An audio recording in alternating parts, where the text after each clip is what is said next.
Hi there, it's Laura here from Get Organized HQ, and I can't believe some of the organizing advice that I've heard out there. For years, I tried to set goals and I tried to follow all the conventional advice and wisdom, and it just wasn't working for me. I have found a better way, and I want to share it with you if you too are struggling with setting and really accomplishing goals. So a couple of ideas floating around out there that I want to challenge. Now, if they are working for you, that is fantastic. But the first thing is that often people will tell you that what you need to do is kind of come up with your long-term vision, and then maybe even like your 10 to 15 year vision. From that, you should kind of map out the next 4 or 5 years, what you want to accomplish each year, and then take each year and break that down into what you want to do each month, and then you'll kind of further break that down into weeks and days. And from a conceptual standpoint, that makes a lot of sense. And what I want to say about this piece of advice is I absolutely 100% believe that you always want to ask why, and you always want to do what Stephen Covey famously said: begin with the end in mind. So I would never suggest that you not think about where you're going or where you want to get to. You always want to think about that. But where I take issue with this is that when you kind of start with a longer term goal and you try to break it down and assign it to when it's going to happen. The problem with this is that it is very hard. Let's say you're just planning for your year ahead. It is very hard on, December 26th or whenever you're doing this, to know what's going to be going on that next October, November, December. That's impossible to know. And so you're kind of planning when you don't really know what kind of time you're going to have available, what's going to be going on then. And it also puts you in a really bad place if something comes up and you get behind. And I will just be honest with you and tell you that I do get behind. I don't always get done what I thought. Sometimes it's because things came up. Sometimes it's because I legitimately thought that a certain project would take 10 hours and it took 25. Sometimes it's because I just got distracted, or I just was very low energy that particular month and couldn't get it done. But whatever the reason, this leaves you feeling behind. So we need a system that helps you break it down but doesn't make you assign times to it. And in the system that I've created, you really can never get behind. You're only actually planning when you're going to do your goals for the next month. And then at the end of that month, you wipe the slate completely clean. So you're getting a fresh start every single month, and you're setting your goals and intentions for that month based on what's really going on right then and there, and what you have and haven't accomplished to that point. And for me, that works much better. And this is also the kind of objection I have, or concern I have, about the SMART goal setting method, which I love a SMART acronym. I see a lot of good things about it, in that it wants you to be specific, measurable, attainable, reasonable, and time bound. And that is true. You need to set specific goals in order to accomplish them. If they're really vague, it's going to be hard to get them done. If you don't know when you've done it, all those kind of things, those all great advice. But the time bound, I believe that the problem comes when you sit down, and a lot of times when you sit down to plan your goals, you're kind of in dreaming mode, which is good. You should take that time to let yourself dream and hope and believe and wish and all of those things. But when you're in that mindset and you're writing down, okay, these are all the things I want to do, you shouldn't set a time on all those things. You don't know. Or at least if you're anything like me, there's not just 1 or 2 things I need to work on. There's like 20, 30, and I can't be setting a time on all of those. I'm setting a time only on some of those and leaving the rest to come back to. So that's what my goal setting system does. And the third thing that I take issue with is I have seen people who think that you need like a whole entire day or week to set your goals. And actually, it doesn't take that long at all, especially if you're fairly new to goal setting. I think that simpler is better, and I can sit down in probably an hour or two, depending on how contemplative I'm feeling, with like a mug of my favorite hot chocolate, and get my goal setting for the year accomplished. And then again, I'm making an action plan each month for how to accomplish those things. So that's how I like to do it. And I don't like to just give you this general advice. I want to show you how this actually works in our Get Organized HQ goal setting system. So I'm going to walk you through it here in our planner. If you want the planner that is created around this system, go ahead and click that link below. They should be available when this video comes out. I don't know for how much longer. There are limited quantities, but if you want one of those to follow along, you can. Otherwise, just get yourself a notebook and you can follow along that way.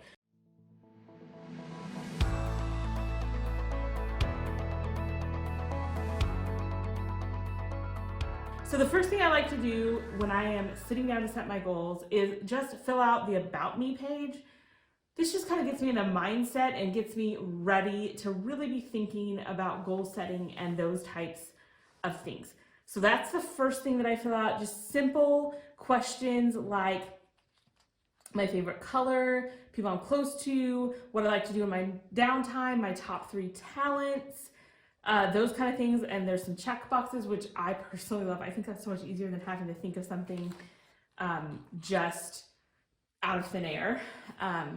Then we do have a couple pages in this planner showing you how to use it and showing you how to use the goal setting. And it just takes 2 pages to tell you how to use it. It is really that simple.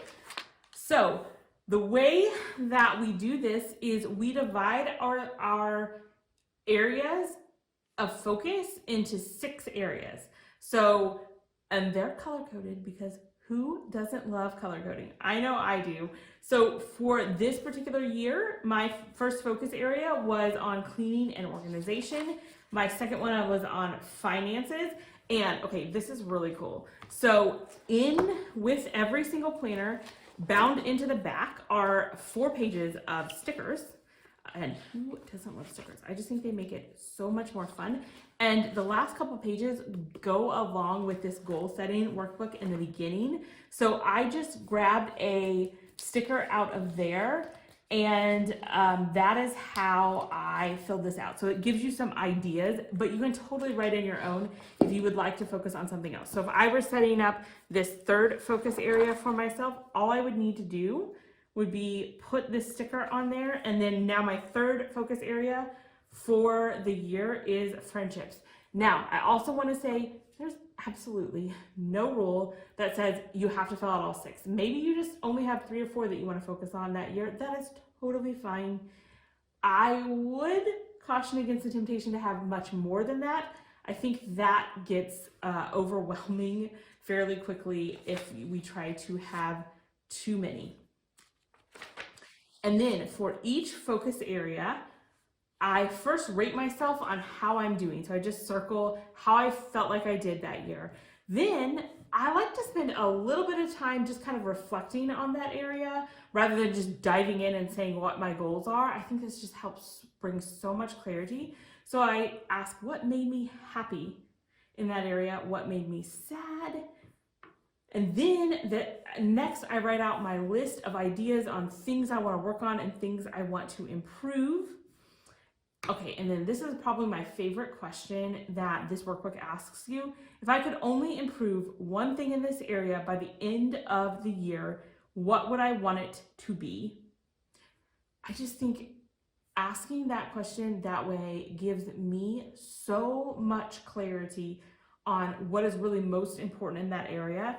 And then what a lot of goal setting methods leave out, what I will let go. I think it's so important to realize that there are certain things that you're just not going to be focusing on during that time in your life, and that's okay.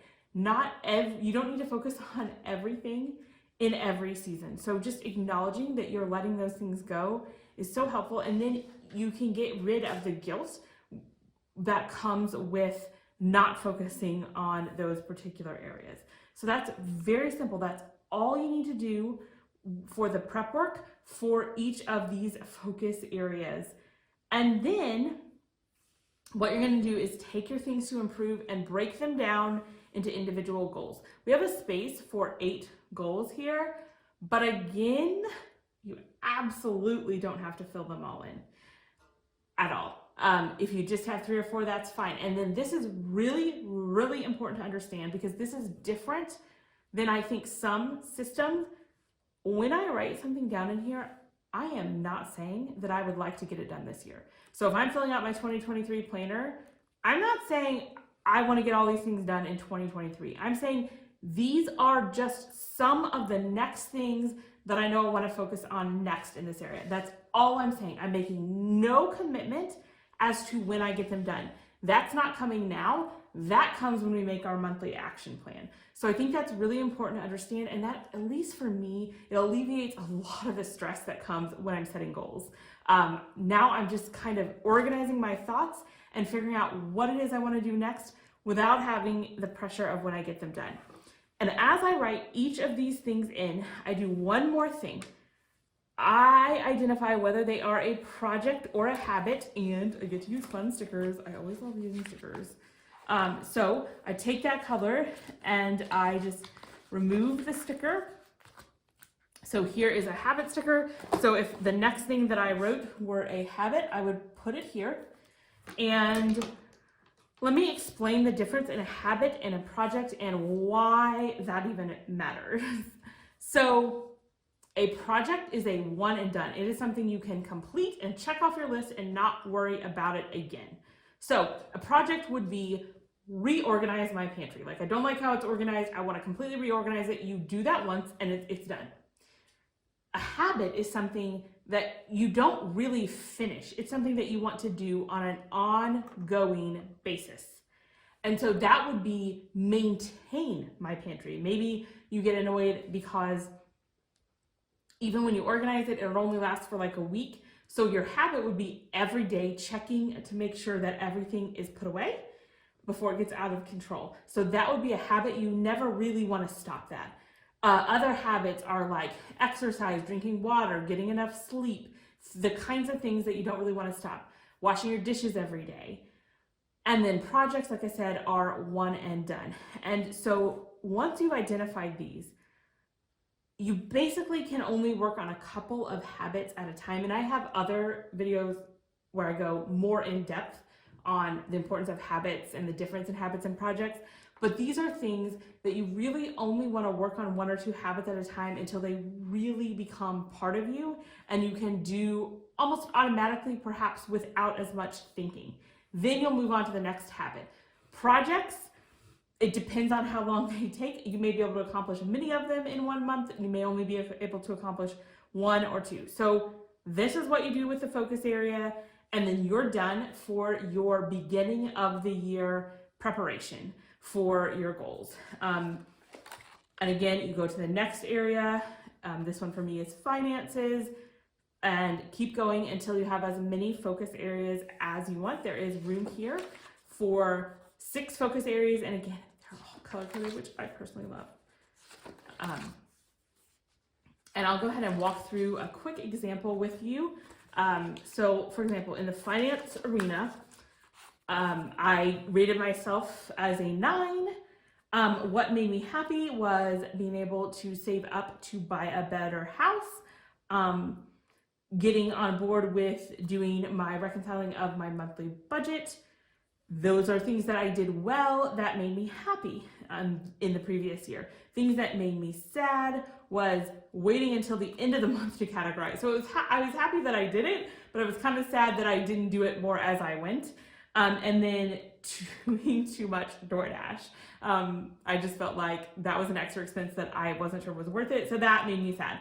Then ideas for things to improve: reduce eating out, reconciling my budget, like categorizing expenses every day instead of waiting till the end, paying for a new porch that our house needed, and having regular like finance budget meetings with my husband. Those were some ideas on ways that I wanted to improve. Now I'll show you here, like I have even more things. So there's no limit. Sometimes I even get messy in here. These are just like everything that's in my mind that I want to improve. Kind of like a scratch pad for that. Then if I could only improve one thing in this area by the end of the year, what would I want that to be? And that would be the daily reconciling. If like that was the only thing in this I got done, I'd be so much better off and so much happier. So I knew what that was. I mean, like I said, that question is powerful. And then what will I let go? I wanted to reduce spending on clothing. That I was letting go, which means that was kind of an odd way to phrase it, but that means I wasn't too worried about my clothing budget. Like, I'm not going to worry about trying to spend less on that. And I also, you know, I love paying things off early. Like, I've always been a early payoff kind of girl, but I was letting that go. I knew it wasn't going to be able to happen last year. The math wouldn't work. So I needed to let that go and not really worry about that. And then you'll see how I put them neatly here into goals. So reconciling daily was a habit. Eating at home more is also a habit, like something that's ongoing. Paying for the new porch is a project, that's a one-time thing. And having meetings, regular meetings with my husband about finances is a habit. So that's kind of how I did that here. And then where the rubber actually meets the road is here in our monthly action plan. And it's this simple. One page each month, that's all you need. And again, I cannot emphasize enough that you're getting a clean slate. So even if it was not January, if it was like June, I'm not carrying over anything from the previous month. I'm just looking at this month itself and deciding what I need to do. So we'll see the color-coded focus area 1. I just go back to what I wrote here when I did my preparation at the beginning of the year. This is the cleaning and organization category. So I rate myself. How do I feel like I'm doing now? This one I circled a 6. Also, a little tip here, don't get stressed out by the ratings. If you're not exactly sure, go with your gut. No, there's no right or wrong answer. No one's going to be checking you on this. I'll let it stress me out because I'm like, what's it, a 6 or a 7? I'm not really sure. So just whatever your gut tells you. And then I look through these things right here and decide what is it that I want to work on next. And in this case, I chose customized closets. That was one of my top priorities, and I did get that done. It was a project, so I wrote that here in 1. Then I move on to the next one that's color-coded, 2, and in my finances. How am I doing? I gave myself, I think, an 8 there, and then what of these things do I want to work on? And that is saving for a new porch was the thing that I wanted to work on. You would just go down like that. Now, I want to also say here, you don't have to fill out all 6 of these. You may decide that in this particular month, you don't have much to focus on in your, lavender focus area, whatever that is for you. That's fine. You don't have to. But this is the only thing I'm committing to. So when I am going throughout my month, I don't have to be worrying about all of this stuff, like all these ideas. I've got it out on paper. I'm not going to forget it. All I need to focus on is this page right here, what I've decided I want to get done in that particular month. And again, you don't have to fill out every single one. I usually do rate myself on each of these, but I don't necessarily give myself a goal in every one. And the other thing you can do, if you get a goal done, go back, you're welcome to do another one. It doesn't mean that you cannot do more than one. I would also caution you against trying to do too many habits. And then this also, this is right built into your planner. So it's all in one place. You don't need any other tool. It's all built in. You can reference it easily. And then one of the reasons why I think it's really important to have these two things together is, as I talk about all the time, where the rubber really meets the road is in planning your days. You could set the best goals ever, but if you don't have control over your days, you're not going to be able to accomplish them. So you really need this as a tool to help you get your goals accomplished. And if you want more details on how I plan my days using this 3-bucket system, go ahead and watch the video that's linked below. I explain the whole thing. That's a total game changer. And actually, that's where I'd start, is with planning your days. I wouldn't even start with goal setting. I would go ahead and plan your days first. So I really hope you enjoyed looking at my goal setting method.